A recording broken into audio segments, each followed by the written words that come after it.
Irmãos e irmãs em Cristo, a palavra de Deus, ela é sempre muito prática, é muito aplicável na nossa vida.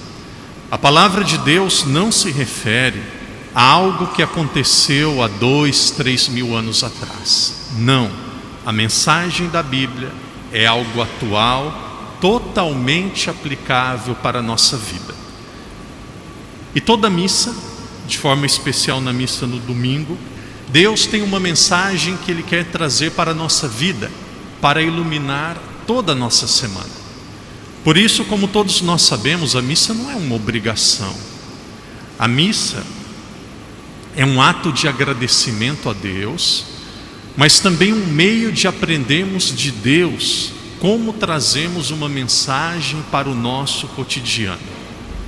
Todos nós precisamos de Deus. O ser humano sem Deus, ele jamais encontrará a verdadeira razão da sua existência.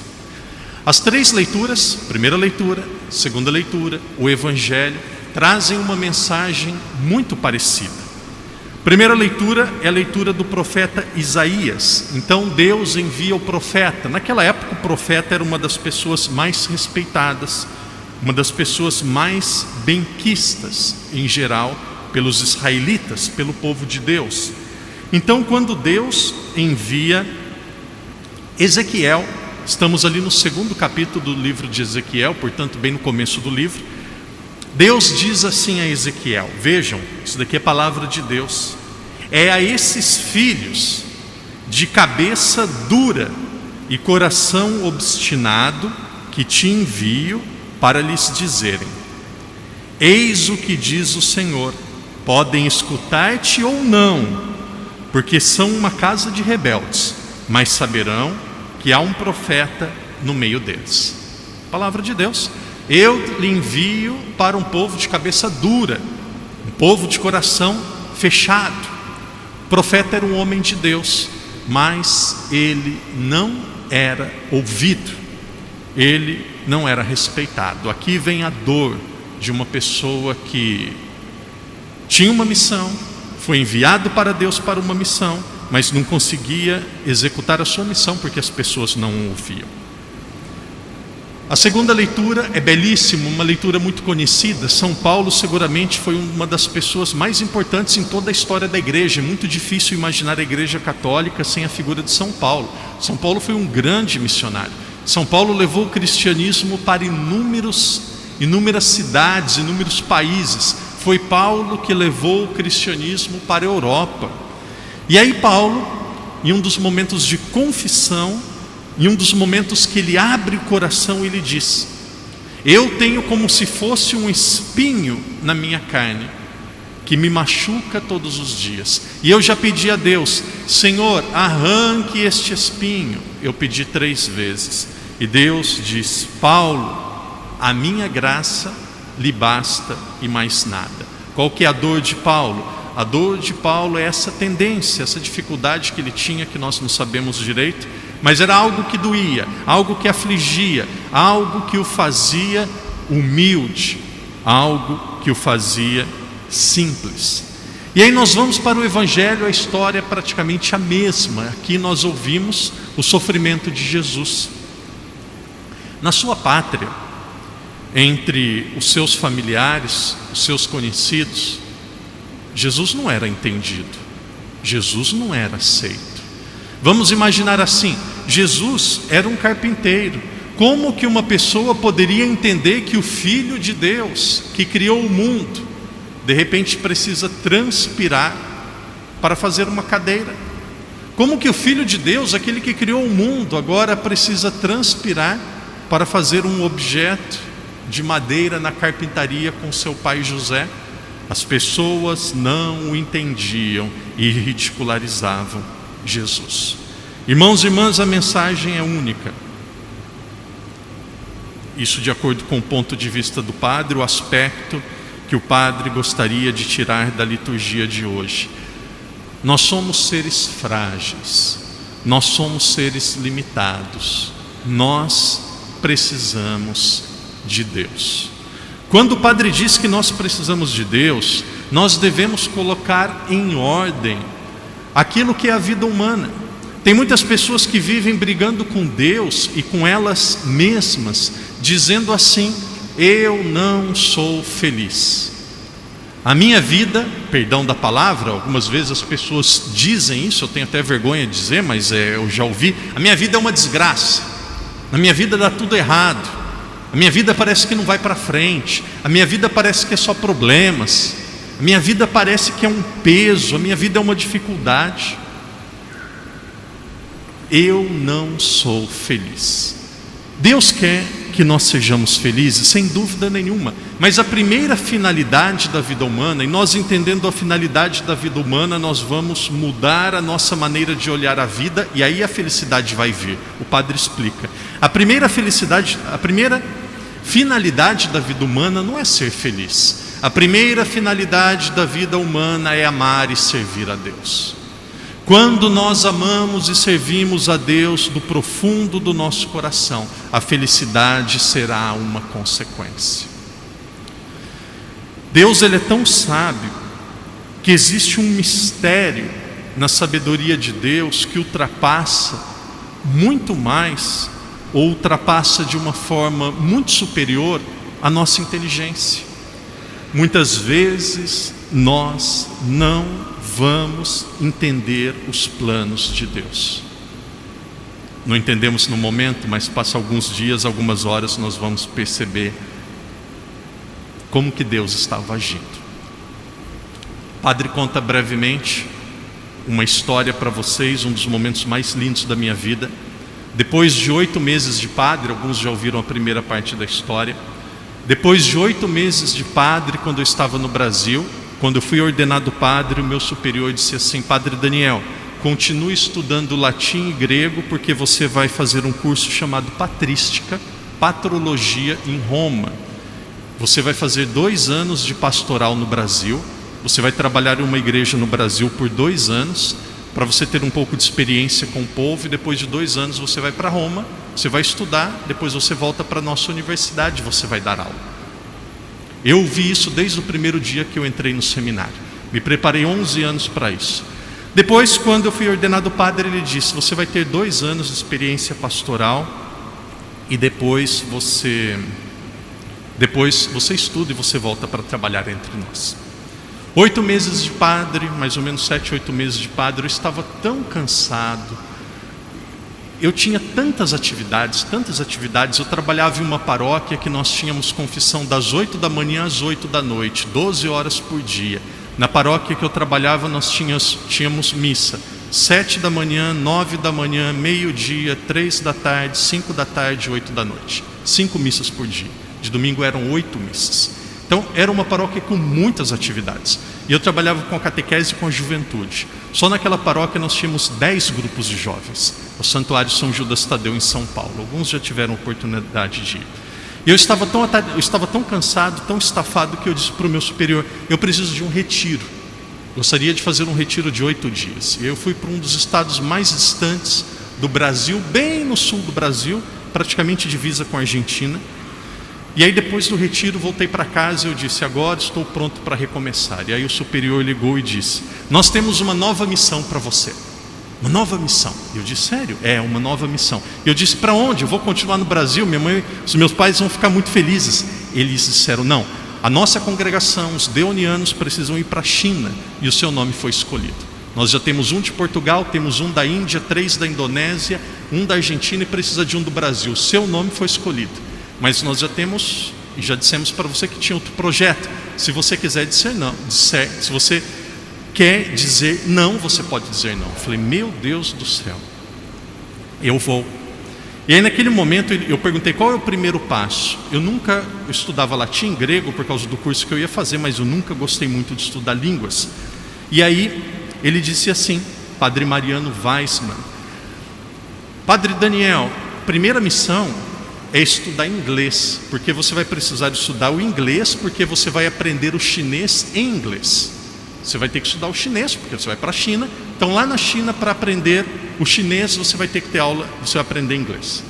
E aí, conversando com os jovens da minha paróquia, eu disse para eles: olha, eu vou ser transferido. E aí, graças a Deus, eu imagino que eles gostavam de mim, as pessoas brigaram com o superior, foram lá falar com o provincial, fizeram um baixo assinado, deu uma confusão. Eu falei assim, não precisa brigar, eu vou, eu fiquei padre para isso, onde precisar eu vou. Se o meu superior pedir amanhã para eu ir para outro lugar, eu vou, a minha vida não me pertence, pertence a Deus. E aí um casal, ele disse assim, eles disseram, Padre Daniel, você precisa aprender inglês. Era o Marcos. A minha esposa, ela é professora de inglês. Eu confio 100% no padre. A minha esposa está 24 horas disponível para ensinar o padre. E aí o Marcos e a Érica, os dois me ensinavam inglês, ensinavam as horas que eu tinha livre. Depois de 2 meses que eu comecei a estudar, foi diagnosticado que aquela mulher, a Érica, estava com câncer, estava com leucemia. E eu me recordo que eu aprendi inglês, comecei a estudar inglês numa cama de hospital. Ia visitar a Érica, atravessava a cidade de São Paulo. São Paulo é uma cidade de 16 milhões de habitantes, São Paulo é maior do que Portugal, uma cidade enorme. Atravessava a cidade, ia, e ela fazendo quimioterapia, sem cabelo, os médicos falando, olha, você tem que descansar, não continuar trabalhando. Ela deu aula para mim numa cama de hospital, aprendi inglês numa cama de hospital. E de repente veio a Maria, o milagre de Deus, conseguiram ter uma filha. E eles sempre rezaram pedindo que eles também pudessem ter um filho, queriam ter um rapazes. E há pouco tempo atrás a Érica ficou grávida, a Érica e o Marcos. E aí eles disseram para mim, nós vamos ter um filho, o nome dele vai ser Daniel. O nome dele vai ser Daniel José. Nós já temos a Maria, agora nós queremos o José. Eu que preciso agradecê-los e eles acham que eu os ajudei. E aí, esta manhã, algumas horas atrás, eu tive uma notícia boa e uma que me deixou um pouco triste. Essa jovem, a Érica, ela acabou de dar à luz ao Daniel, a esse bebê, mas o menino nasceu com 7 meses. Nós sabemos que uma criança que nasce com 7 meses, ela nasce muito fraca, ela nasce muito limitada. Se esse casal, se o padre não fosse uma pessoa de fé, nós ficaríamos fazendo esta pergunta: por quê? Por quê? Por quê? Vou ajeitar bem o microfone para não ficar dúvida nenhuma no que eu vou falar. Por quê? É pergunta de pagão. Pergunta de cristão é para quê? Por quê é pergunta de pagão. Porque é pergunta de ateu. Pergunta de gente que não tem fé é por quê. Pergunta de quem tem fé. Pergunta de quem acredita em Deus. Pergunta de quem sabe que Deus está agindo na nossa vida é para quê? Diante das dificuldades da nossa vida, diante das contradições, e a finalidade da nossa vida, a finalidade primeira não é ser feliz. E aqui eu repito o que eu disse agora há pouco. Finalidade da nossa vida é amar e servir a Deus. Diante das contrariedades da vida, e elas virão. E muitas vezes as contrariedades mais comuns são contrariedades de relacionamento. Os problemas mais difíceis da vida não é problema de saúde, é problema de relacionamento. Às vezes vem pessoas até com uma certa idade, 60 anos, e padre, a gente não para de brigar em casa. Ué, 2 adultos, vamos resolver isso. A culpa agora é da lâmpada da igreja? A culpa agora é da televisão? A culpa agora é do sapato? Ué, 2 adultos, senta e resolve. Não resolve, separa. Dá um jeito na vida. Para quê? Para que essa situação? Ah, por quê? Por quê? Por quê? Uma das maiores tendências do ser humano é querer achar culpados. E aí nós não aprendemos com as situações. Uma pessoa de fé, e eu gostaria, essa mensagem, a celebração está sendo, graças a Deus, é uma celebração que é online, pessoas de vários lugares podem nos acompanhar. Espero que esta celebração chegue ao casal, chegue aos pais do bebê que acabou de nascer com 2 meses de antecedência. Uma pessoa que tem fé, ela sabe que Deus está cuidando dela. Uma pessoa que tem fé, ela sabe que Deus é o Senhor da história. Veja, Deus está conduzindo a nossa vida. Basta nós termos fé, nos entregarmos a Ele e fazermos bem a nossa parte. Nós vamos voltar para a nossa casa, nós vamos viver esta semana com este pensamento e pedindo a sabedoria de Deus. Senhor, para que eu vivo essa situação? Senhor, como eu posso aprender dessa situação? Senhor, como eu posso ser melhor? E uma das melhores maneiras de nós sermos melhores, de nós crescermos, de nós sermos felizes, é fazendo alguém feliz. As pessoas mais felizes, as melhores pessoas que eu conheço, são aquelas que fazem os outros felizes. São pessoas de coração bom. A nossa vida, e aqui entra algo belíssimo, o Padre encerra dizendo isso. Todos nós, os padres, os leigos, participamos da missa. A missa é uma oferenda a Deus. Nós entregamos, oferecemos Jesus para o Pai, como Jesus foi oferecido na cruz. E como que vocês que são leigos participam da missa? Vocês leigos participam rezando junto com o Padre, principalmente através do Amém, e vocês participam de algo chamado oferendas a Deus. Tem algo que é muito pedagógico e é muito bonito, e muitos já ajudaram na procissão das oferendas. Eu gostaria que todos, pelo menos uma vez, poderiam fazer isso. Então quem cuida da liturgia fica de olho para dar oportunidade para a maioria das pessoas. Existe um momento da missa que nós vamos ter aqui uma procissão. Algumas pessoas vêm com o pão e o vinho e trazem o pão e o vinho para o Padre. E é bonito que seja uma procissão mesmo. O que isso significa? Que as pessoas lutaram, trabalharam durante a semana e depois elas fazem oferta para Deus, e aquela oferta que elas fizeram foram transformadas no pão e no vinho. E aí esse pão e o vinho é entregue para o Padre. Vocês entregam o pão e o vinho. Mas além da oferta do pão e do vinho, sabe a oferta que Deus espera de cada um de nós? Que durante a nossa semana nós ofereçamos a nossa vida a Ele. A oferta que mais agrada o coração, que mais agrada Deus nosso Senhor, é a oferta da nossa vida. Oferte a sua vida para Deus. Diga assim: Senhor, a minha vida lhe pertence. Senhor, eu confio em Ti. Algumas pessoas têm medo que, dizendo assim que vão ofertar a vida para Deus, Deus é como se fosse um carrasco que vai pegar a nossa vida, vai virar de ponta cabeça, vai bater, vai chutar e só vai dar sofrimento. Não, nada disso. Deus é um Pai amoroso e sábio.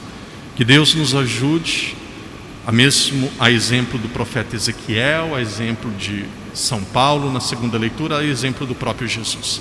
Havemos essas situações na nossa vida que parecem contraditórias. Ao olharmos para essas situações e dizermos assim: Senhor, para quê? Me ajuda a entender o para quê e me ajude a perseverar até o fim.